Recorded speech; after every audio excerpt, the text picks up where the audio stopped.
BBC South has discovered that doctors across the South have been told not to prescribe a new cannabis-based drug for people with multiple sclerosis.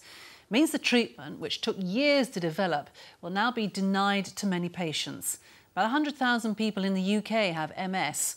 Of these, 11,500 would have symptoms suitable for the new treatment, and about 6,000 would actually benefit from it. The trusts that have refused it include Hampshire, Berkshire, Dorset, the Isle of Wight, as well as Southampton and Portsmouth. So why have the primary care trusts said no to this particular drug? Well, our health correspondent, David Fenton, has been looking into the story and he's here with me now in the studio to explain. David. Thanks, Sally. Well, Sativex is made from cannabis that's grown in secret locations and it's taken 11 years to develop the drug. Last week it was licensed for use in the UK.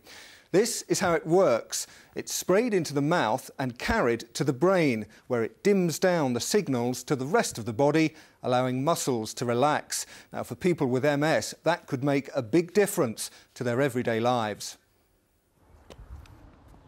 Mike Bray has multiple sclerosis and he struggles to walk. He thought Sativex might help. His doctor thought not. He generally was very reluctant to do anything himself. He wanted to, I got the feeling, to push me away. Mike used to be an active man. He ran his own company and sailed to the Mediterranean and back. MS has changed all that. I used to ski, I used to play tennis, I used to do a lot of sailing. It is quite limiting.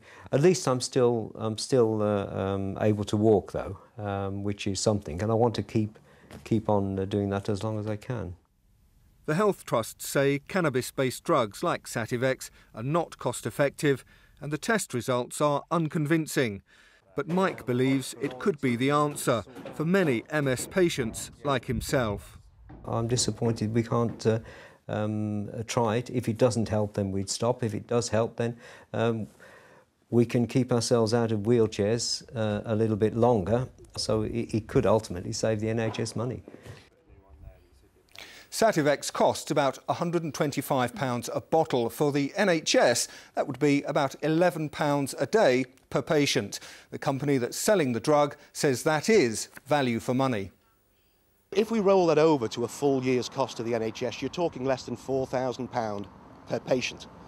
But anecdotally, we've also seen from patients who've been taking the product in our trials that their visits to hospitals have reduced, their visits to doctors have reduced, their need of care in the home is reduced. So that must be offset against the cost of the drug. All of this has caused a huge stir among MS patients and many are threatening to challenge it. The MS Society said it was arbitrary and difficult to understand, and it wants to hear from anyone who's been refused Sativex so it can campaign against it. Well, it is a disappointment. We had hoped that once Sativex had its licence, it would make it simpler for people to gain access, but also that it would sweep away some of the inequalities so that there wouldn't be a postcode lottery for Sativex. So this decision is a very disappointing one. So why are the primary care trusts refusing to give it? Well, they believe it's not cost-effective and perhaps more importantly that it doesn't really work. This afternoon they said they recognised patients' distress and discomfort, but the treatment has not been shown to be clinically effective in sufficient numbers of people to allow the trust to routinely pay for